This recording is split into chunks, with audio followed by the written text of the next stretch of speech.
L'enjeu est de savoir quelle va être la réponse de la pompe biologique au changement climatique, augmentation de la température, augmentation de la stratification des océans.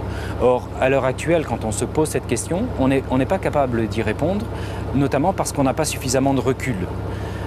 On doit accumuler au moins 10 ou 20 années de mesures pour pouvoir commencer éventuellement à avoir des tendances qui se dégagent de la variabilité saisonnière et interannuelle qui est normale dans tout système où on voit un été plus chaud, un été moins chaud.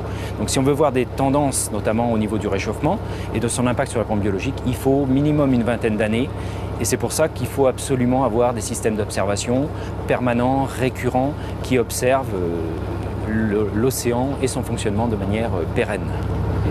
Le fait est que l'océan va se réchauffer et ça induit une augmentation de la stratification de l'océan, c'est-à-dire on sépare le compartiment de surface du compartiment profond.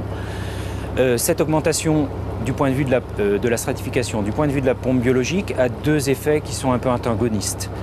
La stratification, ça favorise d'une certaine façon, et l'augmentation de la température, ça peut favoriser la croissance du phytoplancton parce que ça augmente la saison, parce qu'on augmente la température, et donc on peut penser que ça va augmenter la pompe biologique. En revanche, l'autre effet, c'est si on augmente la stratification, on ne favorise pas les apports de sels nutritifs qui viennent de la couche profonde, et donc là on peut penser que la pompe biologique va diminuer. Donc quel est l'effet qui va l'emporter? Pour l'instant, nos connaissances ne nous permettent pas de trancher de manière définitive là-dessus. Ce qui est sûr, c'est qu'on va observer des changements dans le siècle qui vient. Je pense que ça, c'est inéluctable. La machine est en marche. Les prédire, pour l'instant, notamment au niveau de l'activité biologique, c'est relativement difficile compte tenu de nos connaissances actuelles. Mais c'est évident que l'activité biologique dans l'océan va changer au cours du siècle qui vient.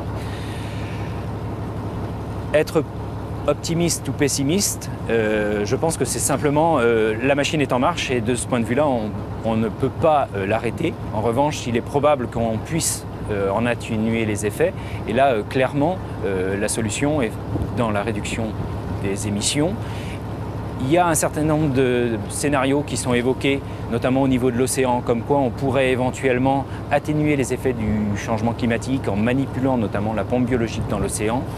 Pour l'instant, ces scénarios sont non fondés du point de vue scientifique, probablement non fondés du point de vue éthique. Donc, je dirais, être optimiste, c'est espérer qu'on va arriver à maîtriser les émissions de CO2 de façon à minimiser le changement de l'activité biologique dans l'océan dans les